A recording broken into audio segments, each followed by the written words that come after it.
ಆ ಕ್ಷಣದಲ್ಲಿ ಅಲ್ಲಿದ್ದ ಕರಸೇವಕರ ಮನಸ್ಸಿನಲ್ಲಿ ನಡೀತಿದ್ದ ಭಾವನೆಗಳು, ಯೋಚನೆಗಳು, ವಿಚಾರಗಳು, ಇದನ್ನು ವಿವರಿಸಬಹುದಾ? ಆ ದೇಗುಲ ಏನಿತ್ತು, ಅದರ ಮೇಲೇನು ಗುಂಬಸ್ಸಿನ ಆಕಾರದಲ್ಲಿ ಇತ್ತು, ಅದರ ಸಂಪೂರ್ಣವಾಗಿ ರಕ್ಷಣೆಯ ಜವಾಬ್ದಾರಿ ನನ್ನ ಮೇಲಿತ್ತು. ನನ್ನ ಜೊತೆಯಲ್ಲಿ ಬೆಂಗಳೂರಿನಿಂದಲೇ ಸುಮಾರು ಒಂದು 50-60 ಜನ, ಬೇರೆ ಕಡೆಯಿಂದ ಒಂದು 30-40 ಜನ, 100 ಜನರ ಅವರನ್ನು ಇಟ್ಕೊಂಡು ನಾನು ಬೇರೆ ಯಾರೂ ಕೂಡ ಒಳಗಡೆಗೆ ಬರಬಾರ್ದು ಅನ್ನುವಂಥ ದೃಷ್ಟಿಕೋನದಿಂದ ಇಟ್ಕೊಂಡಿದ್ವಿ. ಅವತ್ತು ಬೆಳಗ್ಗೆ 9 ಗಂಟೆಯಿಂದ ಪೇಜಾವರ ಮಠಾಧೀಶ್ವರ ನೇತೃತ್ವ ಮತ್ತು ಪರಮಪೂಜ್ಯ ಬೇಲಿ ಮಠಾಧೀಶ್ವರ ನೇತೃತ್ವದಲ್ಲಿ ಹೋಮ ನಡೀತು.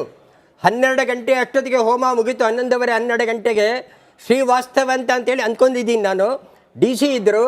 ಅವ್ರು ಹೇಳಿದ್ರು ಎಲ್ಲವೂ ಕೂಡ ಬಹಳ ಸರಿಯಾಗಿ ಆಗಿದೆ, ಯಾವುದೇ ತೊಂದರೆ ಇಲ್ಲ, ನಾನು ಹೊರಗೆ ಹೋಗ್ತಾ ಇದ್ದೀನಿ ಅಂತ ಹೇಳಿ ಅವರು ನನ್ನ ಮುಂದೆನೇ ಮಾತಾಡಿದ್ರು ಹಿಂದಿನಲ್ಲಿ.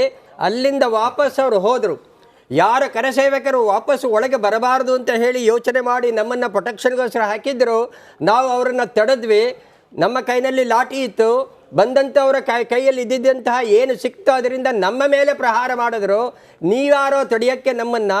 ನಾವು ರಾಮಭಕ್ತರು, ನಾವು ನಮ್ಮ ಮನಸ್ಸಿನ ಇಚ್ಛೆಯನ್ನು ಪೂರೈಸ್ಕೊಳ್ಳೋಕ್ಕೆ ಬಂದಿದ್ದೀವಿ, ಇಲ್ಲಿ ಯಾರ್ದು ಏನೂ ನಡೆಯೋದಿಲ್ಲ, ನಾವು ನುಗ್ತೀವಿ ಅಂತ ಹೇಳಿ ಹಿಂದಿನಲ್ಲಿ ಕೂಗ್ತಾ ಗೇಟ್ ಕ್ರ್ಯಾಶ್ ಮಾಡಿ ಎಲ್ಲರೂ ಕೂಡ ಹೋದರು.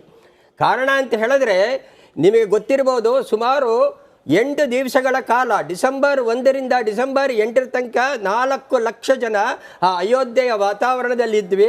ಆ ಸಂದರ್ಭದಲ್ಲಿ ಪ್ರತಿನಿತ್ಯ ಸಂಜೆ ಪೂಜ್ಯ ಮಠಾಧೀಶರಿಂದ, ತಮ್ಮ ಹಿರಿಯರಿಂದ ಯಾವ ರೀತಿಯಲ್ಲಿ ಅಯೋಧ್ಯೆಯಲ್ಲಿ ರಾಮ ಆಡಳಿತ ನಡೆದ, ನಮ್ಮ ಜೀವನ ಹೇಗಿರಬೇಕು ಇದರ ಬಗ್ಗೆ ಪ್ರವಚನ ಆಗ್ತಿತ್ತು. ಡಿಸೆಂಬರ್ 4ನೇ ತಾರೀಕು ಸುಪ್ರೀಂ ಕೋರ್ಟ್ ಜಡ್ಜ್ಮೆಂಟ್ ಕೊಡಬೇಕಾಗಿತ್ತು. ಆ ಜಡ್ಜ್ಮೆಂಟನ್ನು ಮುಂದೆ ಹಾಕಿದ್ರು. ಇದು ಸ್ವಯಂ ಸೇವಕರ, ಕಾರಸೇವಕರ ಒಂದು ಆಕ್ರೋಶಕ್ಕೆ ಕಾರಣ ಆಯಿತು. ಈ ಒಂದು ವಿಷಯವನ್ನು ಗೊತ್ತಾಗಿ ನಮ್ಮ ಹಿರಿಯರಾದಂಥ ಓವೇಶಾಸ್ತ್ರಿಗಳು, LK ಅದ್ವಾನಿಗಳು, ಮುರಳಿ ಮನೋಹರ ಜೋಶಿಗಳು, ಸಂತ ಸಮಾಜ ಯಾರೂ ಕೂಡ ದುಡುಕಬಾರದು. ನಾವು ಮಾಡಬೇಕಾದಂಥ ಕೆಲಸ ಏನು ಅಂತ ಹೇಳಿದ್ರೆ, ನಾಳೆ ದಿವಸ ಬೆಳಗ್ಗೆ ಸರಿಯೂ ನದಿ ತೀರದಲ್ಲಿ ಸ್ನಾನ ಮಾಡಿ ಅಲ್ಲಿ ಸಿಕ್ಕುವಂಥ ಒಂದು ಹಿಡಿ ಮಣ್ಣನ್ನು ತೆಗೆದುಕೊಂಡು ಬಂದು ಇಲ್ಲಿರುವಂತಹ ಕಂದಕಗಳಲ್ಲಿ ಹಾಕಿ, ಇದೇ ಕಾರಸೇವೆ ಡಿಸೆಂಬರ್ 6ನೇ ತಾರೀಕಿಂತ ಮುಂಚೆ ಅಂದರೆ ಜುಲೈ 1992ನೇ ಇಸ್ವಿನಲ್ಲಿ ಏನು ವಕ್ಫ್ ಜೊತೆಗೆ ಮಾತುಕತೆ ಮುರಿದು ಬಿತ್ತು, ಆ ಸಂದರ್ಭದಲ್ಲೇ ವಿಶ್ವ ಹಿಂದೂ ಪರಿಷತ್ತು ಡಿಸೆಂಬರ್ 6ರಲ್ಲಿ ಕಾರಸೇವೆಯನ್ನು ಮಾಡ್ತೀವಿ ಅಂತ ಹೇಳಿ ನಿರ್ಧಾರ ಮಾಡಿ ಕರೆ ಕೊಟ್ಟರು. ಅದಕ್ಕೆ ಅನುಗುಣವಾಗಿ ನಾವೆಲ್ಲರೂ ಅಲ್ಲಿ ಹೋಗಿದ್ವಿ. ಆದರೆ ಇದೇನಪ್ಪ, ಒಂದು ಇಡೀ ಮಣ್ಣನ್ನು ತಂದು ಹಾಕಬೇಕು ಅಂತ ಆಕ್ರೋಶ ಎಷ್ಟರ ಮಟ್ಟಿಗೆ ನಮ್ಮಲ್ಲಿ ಇತ್ತು ಅಂತ ಹೇಳಿದ್ರೆ, ಹೌದು ಒಂದು ಹಿಡಿ ಮಣ್ಣನ್ನು ಕಂದಕಕ್ಕೆ ಹಾಕ್ತೀವಿ, ಇನ್ನೊಂದು ಹಿಡಿ ಮಣ್ಣನ್ನು ನಮ್ಮ ತಲೆ ಮೇಲೆ ಹಾಕೋತೀವಿ, ಸಾಮಾನ್ಯವಾಗಿ ಸತ್ತರೆ ಅದರ ಯೋಚನೆ ಮಾಡ್ತೀವಲ್ಲ ಆ ರೀತಿಯಲ್ಲಿ ಎನ್ನುವಂಥ ಆಕ್ರೋಶ ವ್ಯಕ್ತವಾಯಿತು.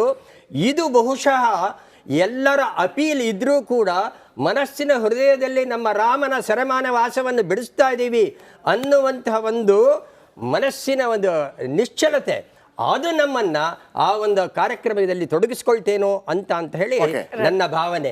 ಇದಕ್ಕೆ ಯಾರು ಕೂಡ ಹಿರಿಯರ ಒಂದು ಮಾತನ್ನು ಧಿಕ್ಕರಿಸಬೇಕು ಅಥವಾ ನಾವು ಮಾಡಬಾರ್ದು ಅಂತ ಯೋಚನೆ ಇಲ್ಲ. ಯಾಕೆ ಅಂತ ಹೇಳಿದ್ರೆ 8 ದಿವಸಗಳ ಕಾಲ ಇಷ್ಟು ಶಿಸ್ತುಬದ್ಧವಾಗಿ ನಡೀತು ಅಂತ ಹೇಳಿದ್ರೆ, ಕಡೆಯಲ್ಲಿ ಅಯೋಧ್ಯೆಯ ಜನ ಹೇಳಿದ್ರು ಇಲ್ಲಿ ಪ್ರತಿಯೊಬ್ಬರು ಕೂಡ ದುಡ್ಡು ಕೊಟ್ಟು ಒಂದು ಟೀ ಕುಡಿತಾ ಇದ್ರು. ಯಾವೊಬ್ಬ ಟೀ ಮಾರಾಟಗಾರನಿಗೂ ನಷ್ಟ ಆಗಿಲ್ಲ.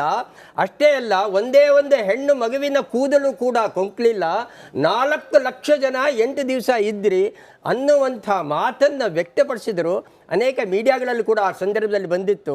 ಇಂತಹ ಡಿಸಿಪ್ಲಿನ್, ಶಿಸ್ತಿನ ಒಂದು ಅನುಯಾಯಿಗಳಾಗಿದ್ದಂಥವರ ಮನಸ್ಸಿನ ಆಕ್ರೋಶಕ್ಕೆ ಸುಪ್ರೀಂ ಕೋರ್ಟ್ ಏನು ಪೋಸ್ಟ್ಪೋನ್ ಮಾಡ್ತು, ಇದು ಬಹುಶಃ ಎಲ್ಲರ ಮನಸ್ಸಿನಲ್ಲೂ ಕೂಡ ಈ ಒಂದು ಕಾರ್ಯಾಚರಣೆಗೆ ತೊಡಗಿತು ಅಂತ ಹೇಳಿ ನನ್ನ ಭಾವನೆ. ಓಕೆ.